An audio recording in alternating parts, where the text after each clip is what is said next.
ever podcast. This is going to be Dr. Dan's Power Hour here with Intern Nate and the doctor himself. Say hello, doctor. Hello.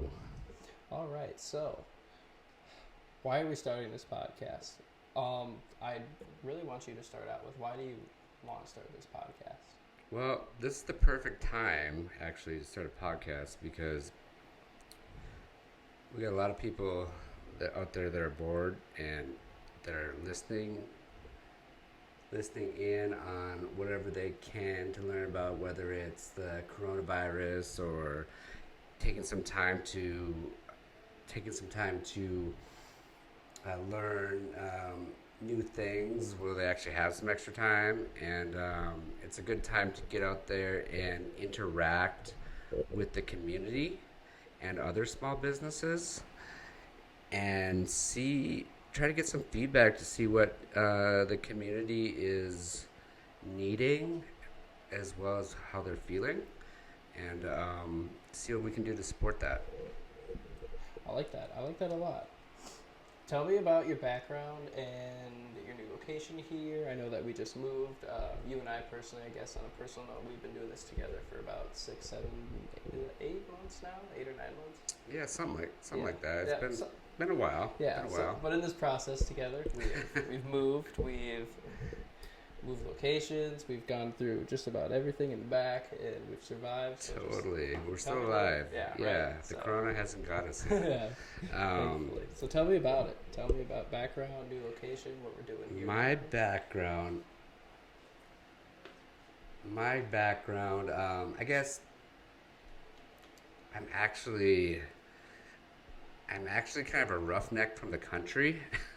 No one would believe that, but I grew up close to the Canadian border, in the middle of the woods, and we raised sheep and chickens, and my dad was a sled dog racer. We had 70 Siberian Huskies, so it's kind of odd that I am where I am right now, but I'm a hillbilly from Northern North Dakota that became a chiropractor, started his own business, and is growing it, and we're spreading the word across not only Fargo Morehead, but whoever we can get an ear from to help with healthcare and or to help businesses, to help people with their health, to get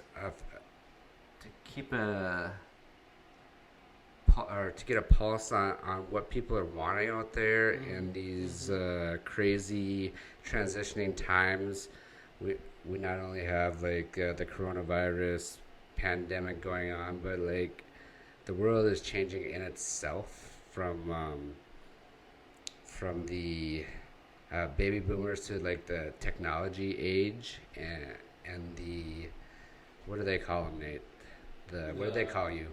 The Generation X. Oh, the millennium, the millennials, to the millennials, and those I think I'm Generation X actually, or something like Generation X, and then. But I'm also a millennial. Generation Z, correct? No, that's Y. Generation Y.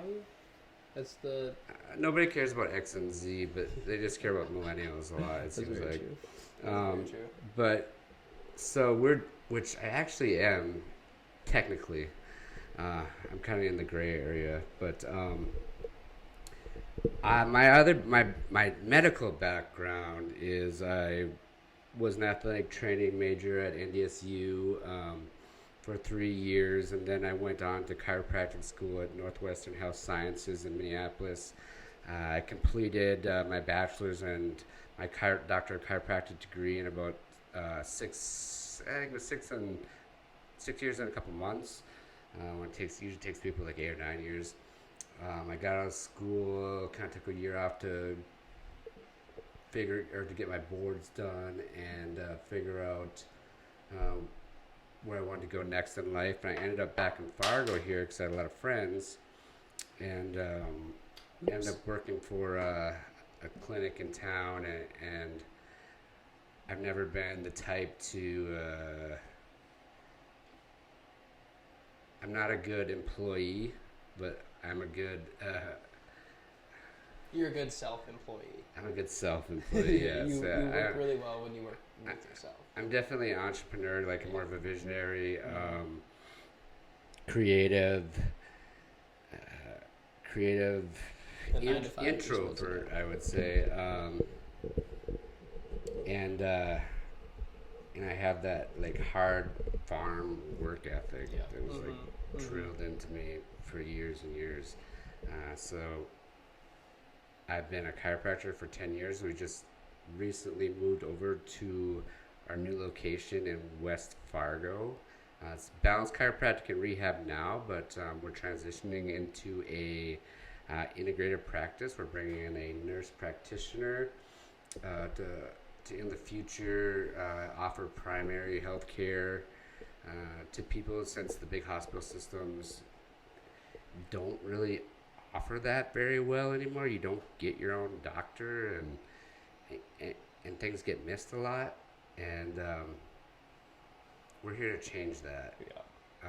We're here to treat the whole person, and we're going to do some more we're going to get into the next year to 2 years. We're going to get into different alternative therapies and some more modern therapies. One of them will be medical marijuana. We're looking at that to treat pain and also cancer, symptoms of cancer and different disorders like that, and as well as it can be used for lots of different things, like different psychological disorders, as anxiety, depression.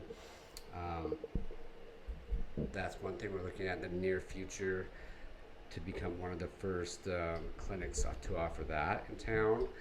And then you notice I use town. Only people from the country say that. I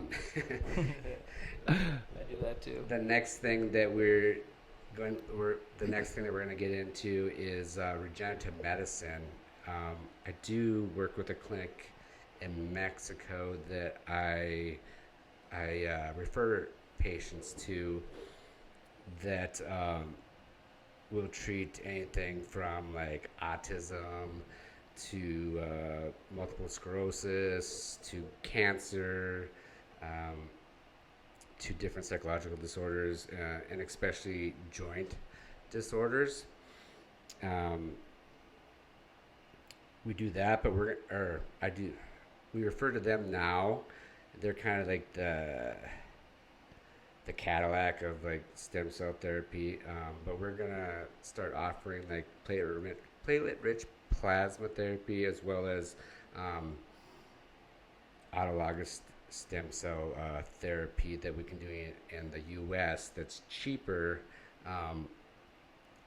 that will allow like athletes from in their 30s to like keeping active, and even adults in the ages of 40, 50, 60 to like avoid knee replacements, hip replacements, different things like that. We want to be an all-encompassing clinic here, and we're just taking it one step at a time, and it's starting to come together, and we're excited for the future. So you were saying a little bit about integrated practices, and a lot about how the world is changing every day, and the younger generations coming up, and they're going to need new and better things, and just as a whole, I guess the whole world, you could almost say, is changing and innovating every day. With that kind of in mind, what do you think has been, I don't know, the challenging, the most rewarding part of switching your practice from more of like your basic chiropractic practice to something more integrative, something more unique, something more niche per se? Well, I'm one of those people that likes to be on the edge of innovation, as much as possible, and to be the first to try new things, because there are a lot of things out there that can help people, and there are a lot of people that are suffering. And if there's one thing that I'm here to do, is to help people, is what I've found out through the years, and that's what I plan to do, and we want to move Fargo out of, we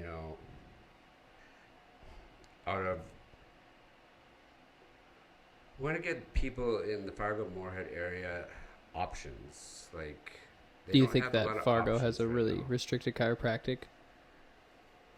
Okay, maybe not restrictive is the right word, but like limited per se. Do you think that in Fargo per se, I guess, or maybe in the Midwest, you could even take it as there's just a limitation of health services?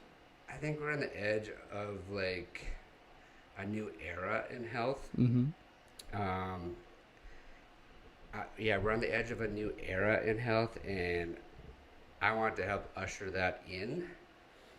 And right now, like the Midwest generally is more conservative, so we get to that stuff. That stuff comes to us last, and we need people. We have people that need that right now, because health is your biggest asset. If you don't have your health, you don't have anything. Yeah. And it's my goal to help as many people out there as we possibly can. Mm-hmm. How's it going so far? Do you feel like you've made a really good impact in the Fargo Morehead area? I feel like you have, just from an outsider's perspective, of someone on the outside looking in. I think that you have changed a lot of lives, at least in the 9 months that we've been together. I feel like you've changed a lot of lives and impacted a lot of people. Definitely. Like, we opened the eyes to a lot of people. Like, the biggest thing I hear from patients that bothers me the most is like my normal pain. I hate that phrase. Like, people shouldn't be in pain all the time, but like in the Midwest here,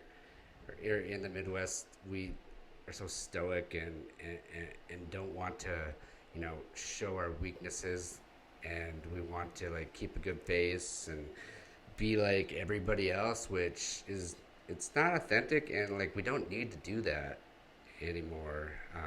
That's part of like this new generation that we're moving into, is like we want to be able to be who we are and enjoy the life that we have. Yep. Instead of falling back on all the old traditions, even though those traditions are good, they give us structure, but I think they hold us back in certain ways also. Yeah. So what a world we're living in right now. Coronavirus. Oh my Lord. Oh my God, the coronavirus. The corona is what we call right, it. the corona. The corona. What's your take on it? Yeah, my take is like there's two different. It's kind of like it's kind of, what's that movie with the vampires? There's like two different. Oh, Twilight. It's kind of like Twilight. Like there's two different. What is it, clubs, or what are they, like parties, or two different? You talking the vampires and werewolves? Well, not like Twilight. Not Twilight. Like Twilight, but like there's people in this group and this other group. I don't know what the word they use for it. People is. like this group, like and this team, other group. like team.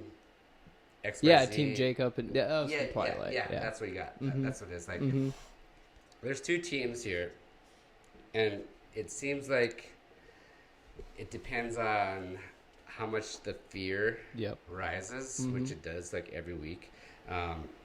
There's team like scared shitless that like stays inside and watches the media and like counts the numbers and the curve and like puts it into their calculators and like and figures out like what the next wave is gonna be and this and that, and like it's stupid. I think it's just ridiculous. Because as a trained medical practitioner, what you're getting from the media is already old news. And you could take whatever numbers they say, you could probably multiply those by 4 or 5, maybe even 10. And if the virus is as viral as they say it is, which they may or may not know because it changes every single day. Well, did you see that those tigers got infected?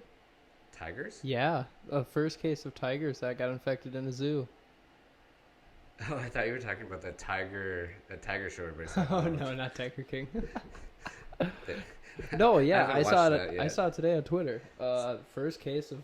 I'll see if I can try to find the article again. I don't know if it's reputable or not, but first case of animals with the coronavirus.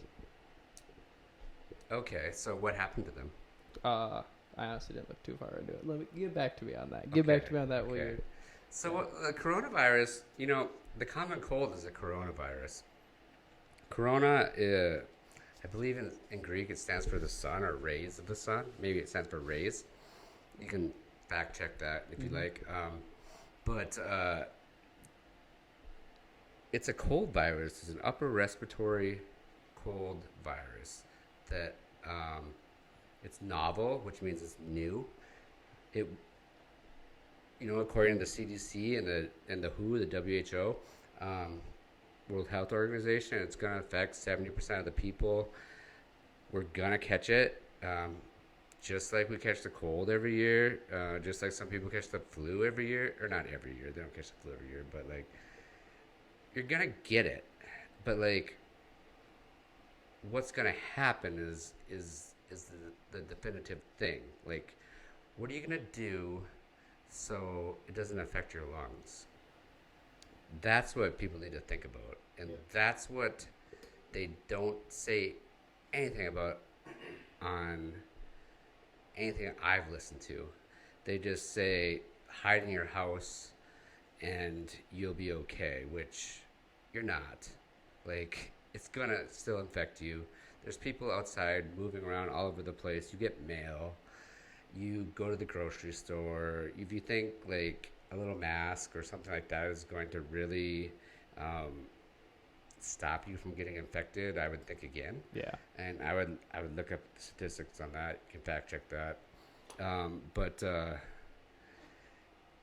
especially in Fargo, like it's like the windiest place in the world, and it's an airborne virus. And half the town is still working. And they go out to the grocery store, they go home to their and they pick up a virus, they come home to their family, and they sit there all day. So who's going to get sick? The family. And the thing to worry about is not necessarily getting sick because it's going to happen. That's what's actually going to stop the virus. Like once 70% of people get sick, people will have enough there'll be enough antibodies that the virus will stop being spread. Yeah. The key is, what are you going to do to limit the symptoms and the severity of the virus? And they don't talk about that.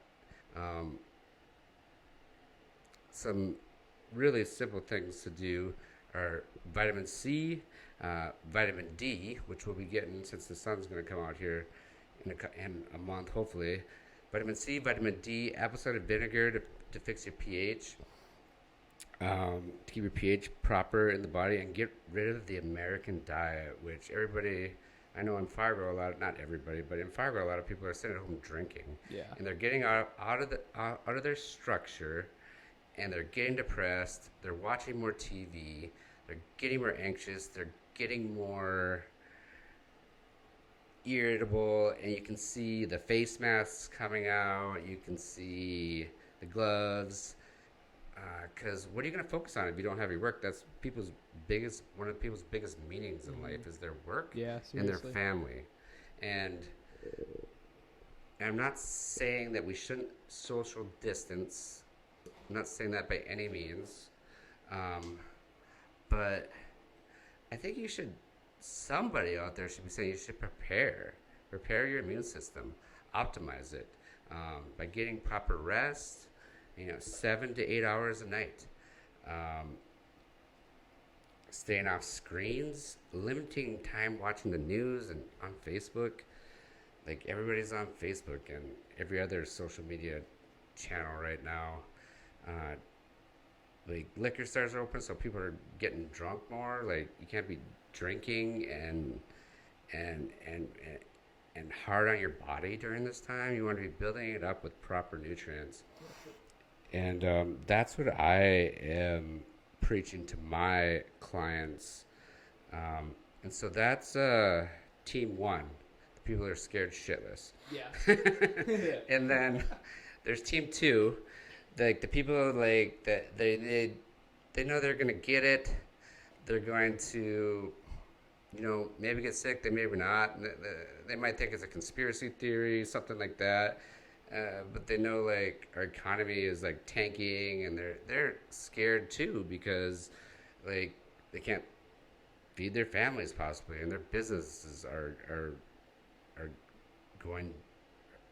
Their businesses are going bankrupt, and the people that have lost their jobs, they're worried about tomorrow. Like the unknown is, I feel like, just as bad as the disease. Yeah. That's going to cause more issues. Well, I can't say it's going to cause more issues, but it's going to cause issues on top of issues that we already have. I'm not the president or anything like that, so I can't say what we should and shouldn't do. But like being afraid and having our stress hormones increased all the time is not good for our health, and that's going to make us more susceptible to the virus. I come to work every day. I take my health booster pack for my immune system, and I work on people to help them feel better, help them move better, because nobody's moving around. They're all sitting at home on their computers doing like for sure home.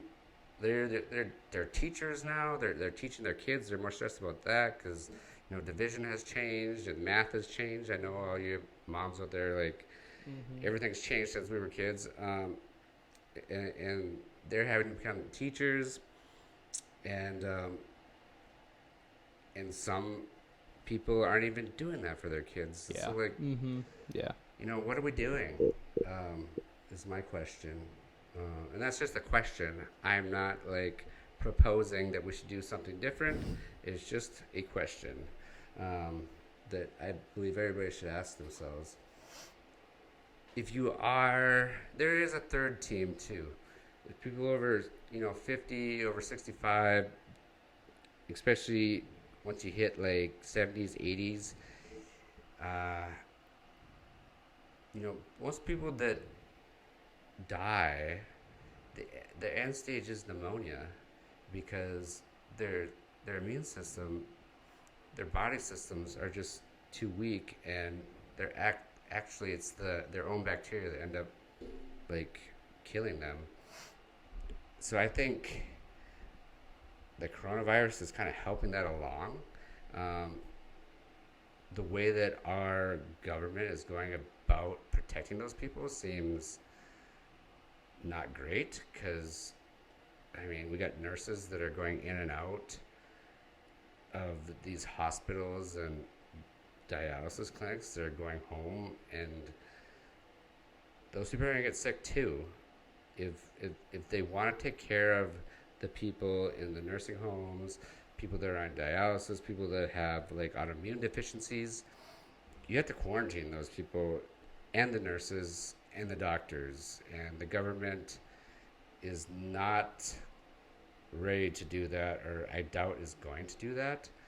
Do you think that would put the world, or at least the U.S., in a state of panic if they started closing down hospitals and emergency facilities? Well, they shouldn't close down hospitals and emergency facilities. Or would it... You just mean like laying off more nurses then? No, I'm saying like the nurses that work at the nursing homes and like dialysis clinics, like they stay there. Yeah. They don't leave there, and like their food and everything that's brought there is sanitized. Yeah. Because that's the only way that you're truly going to be able to protect those people from this virus, if you even can. Yeah. That's the thing. Like, if you even can, because there's no vaccine. Yep.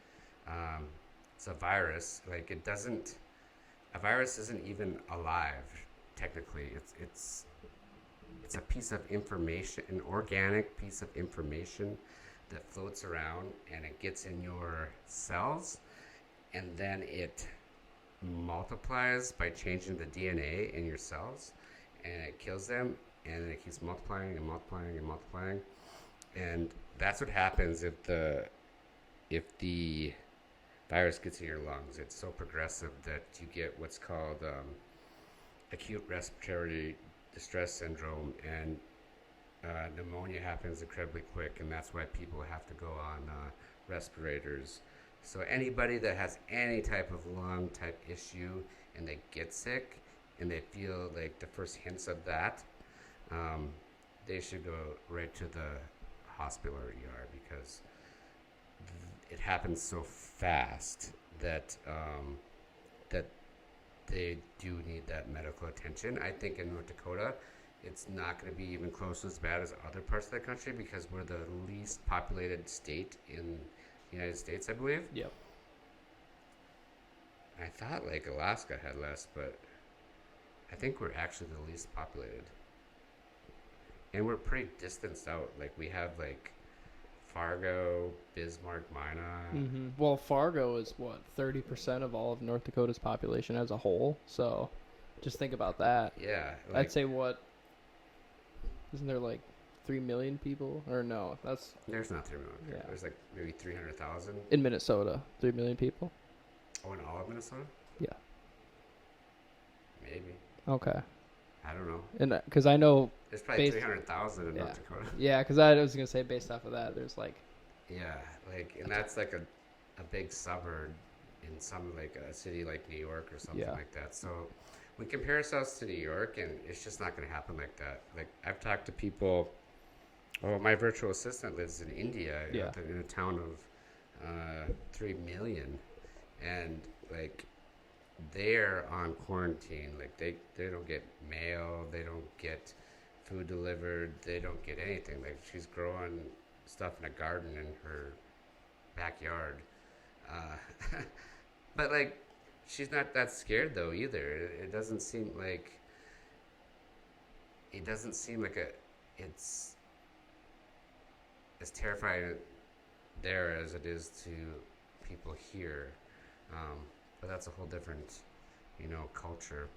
And I was talking to her yesterday, and she was talking about how they were using the old ways of like what their parents taught them, like mixing ginger with a lot of things, and turmeric, and a lot of anti-inflammatory plants and spices, which India has all kinds of good natural medicine. Yeah, like homeopathic style medicine. Not homeopathic necessarily, but I would say natural. Homeopathic's a little bit different. Okay. But she wasn't concerned, and I was surprised by that, because I feel like if I lived in a city of 3 million, I'd be pretty concerned. We live in Fargo, so I'm not concerned at all. And like what I've heard from my patients that are nurses is the hospitals are pretty much dead here.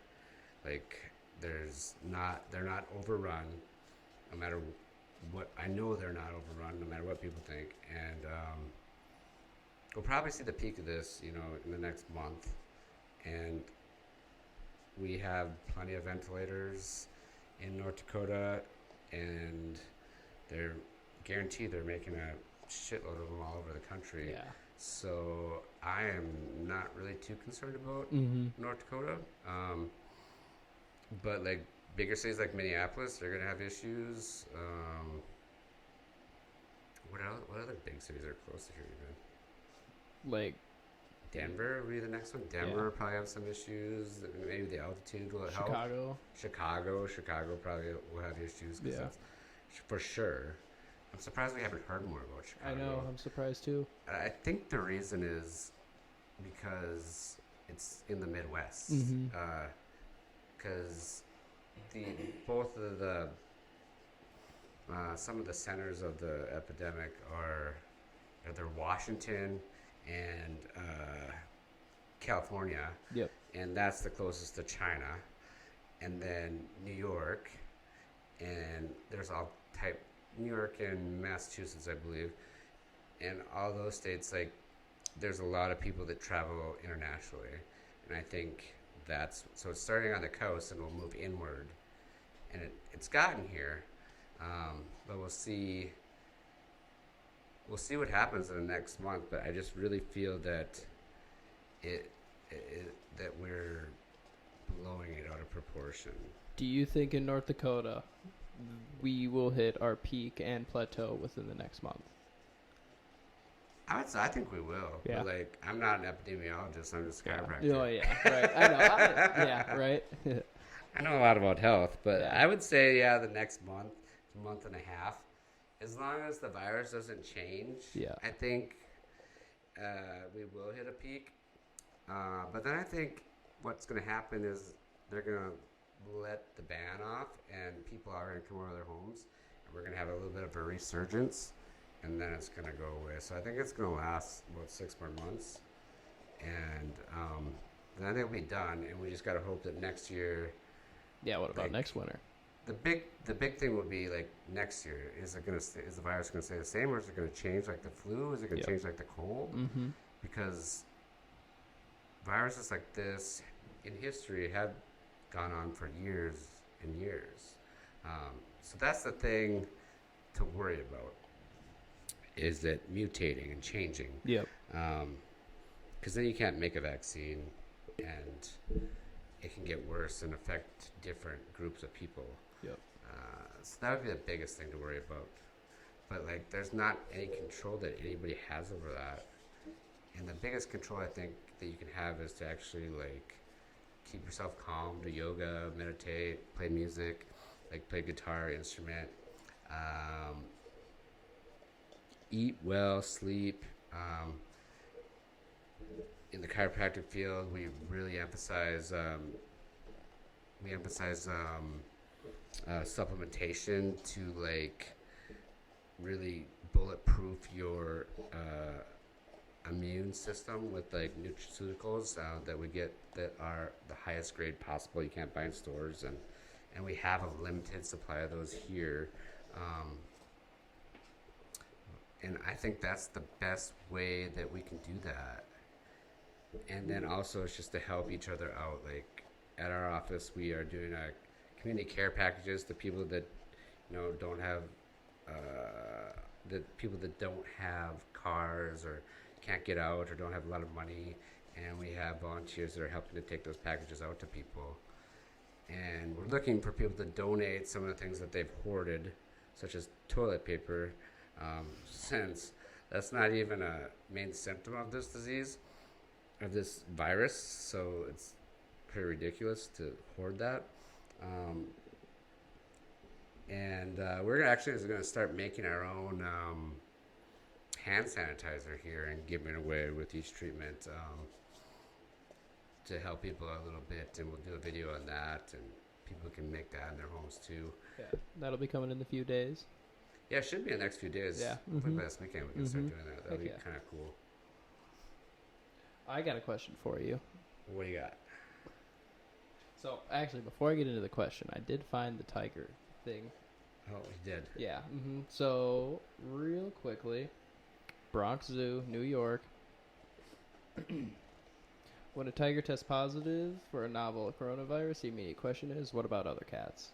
And I think that raises a good question, because there was one confirmed case so far off of this tiger that was in the zoo, and he's right now minimally asymptomatic, and whatever cats do when they get sick, I guess I'm not 100% sure how cats go, about sickness, but whatever happens is it's going from asymptomatic into the first, like, preliminary stages of sickness. So I don't know if that's, like, hairballs or if that's, like... I'm not sure. I don't know a lot about cats. I'm not a veterinarian either. Same. But, like, I'm curious if it's the Corona-19 virus, like, because... Or do you think it's, like, another mutation of sorts? Well, anything that is, like, this, like, like a SARS type virus, they call it a coronavirus, I believe. Yeah. Not a virologist, but like, and SARS stands for severe upper respiratory syndrome. Any type of like virus that really attacks the lungs. Yeah. So I would imagine it's probably a little different in the tigers than it is in humans. Yeah. And that might be a little media trying to just buzz, trying to get a story going. So I wanted to switch gears a little bit here. Okay. So, covered a lot about your background and everything like that, but I feel like we should touch a little bit more on just the business side of things, because this podcast, we do want to cover everything from health and wellness to business as well. So my question for you is, because you and I both stand on the same ground as we both own small businesses, so what have you been doing? I know I could obviously answer that for you because you and I have been doing a lot lately to help stay on top of everything. But business-wise, what have you been doing to really kind of keep your business afloat during this time, to maybe try to supplement some of the... Well, it's been incredibly stressful. Any of that? Yeah, that's for sure. We added like the nutraceuticals, the immune system Coming soon on our that website. will help the immune system and optimize like all the other systems in your body to kind of bulletproof you. So if you do get sick, you don't get as sick. We're going to start shipping those out to people at a website. We're doing, like I said, we're gonna start making our own hand sanitizer. We've cleaned the clinic from top to bottom with bleach, 10% bleach that kills just about everything. And what else have we done? We start helping out the community. The best thing to do in like these times of like crisis is to help out the community, because people just gets crazy. Like, well, maybe not crazy, but like there's so much panic. If you can just help some people, to it really calms things. If people can come together and help each other, it's easier to get through times like this. Yeah, definitely. How many gift baskets did you, or how many care packages have you sent out? Tomorrow we'll be sending out our third one. Sweet. And we have like Wendy, who's super awesome, that is delivering those. And she's a pretty cool lady. She actually had a stroke. I can't remember how long ago, but she just wants to help out the community, and we're packing up the care packages, and she's delivering them. We got one going out to Dilworth tomorrow, and we want to keep doing that. So if there's anything you can donate, with this last person wanted like cold medicine. She actually wanted kitty litter, so we'll go buy her a little bit of that and some food, cat food, and because they have like respiratory issues and they don't want to come out of their house. Like, I think just like canned like chicken noodle soup, anything, Yeah, canned like a lot of soups, non-perishable stuff. Yeah, non-perishable goods. Gloves is what a lot of people want, like gloves and masks. I mean, people probably aren't going to let go of their masks, but if you can spare a couple, that'd be great. Yeah. And then bottled water, and we've been putting a spritzer bottle that has bleach in it so they can clean their houses and stay safe as possible. And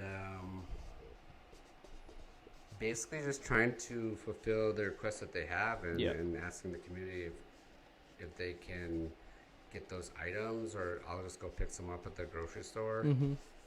Wendy's even picked a few things up. We also have things for kids, like board games and some like bubbles and things like that. Oh, for sure. Because kids are getting some kites even. So if you have kids, we got some stuff for that too, to keep them busy and off the screens and get some activity in. And so we're trying to do our part. You're definitely doing your part. That's for sure. More than I've seen a lot of other businesses do. Not to name names or anything like that, but you get definitely helping out the community for sure. Definitely. Yeah, and it helps me like take my mind off of everything that's going on. If I can do something for a bigger purpose, then I don't stress as much about the smaller things, I guess. Going on at hand. Well, before we run out of time here, I do see some fun little, what are those, antibiotics and a bunch of different medication that we're going to be having on our website here coming out later this week. So we don't have medication. Or not medication, supplements? Supplements. We have supplements. Yes. We have like different supplements packages to help like I said, like bulletproof, like your gut, Yeah. which 70% of your immune system lives in.